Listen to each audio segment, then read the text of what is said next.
નમસ્કાર, હું મહર્ષિ અરવિંદ મનોવિજ્ઞાન ભવનની વિદ્યાર્થીની પરમાર કિંજલ.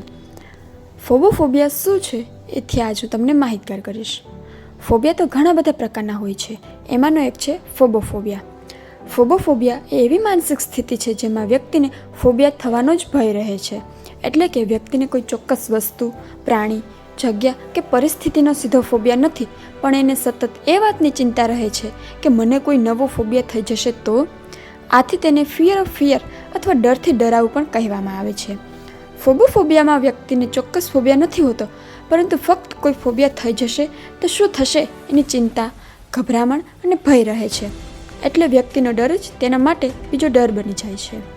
લક્ષણો: સતત વિચારો કે મને કોઈ ફોબિયા થઈ જશે, ચિંતા અને પેનિક એટેક જેવી સ્થિતિ, હૃદયના ધબકારા વધી જવા, પરસેવો આવવો, હાથ કંપાવવા, સામાન્ય પરિસ્થિતિઓથી દૂર રહેવું, હકીકતમાં ફોબિયા ન હોવા છતાં તેના ભયથી પીડાવવું.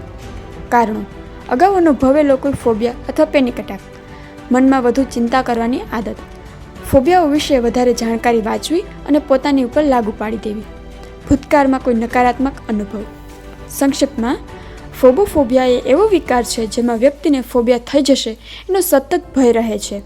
અહીં ડર કોઈ ચોક્કસ વસ્તુથી નહીં, પરંતુ ડર થવાથી જ ડર છે. Thank you.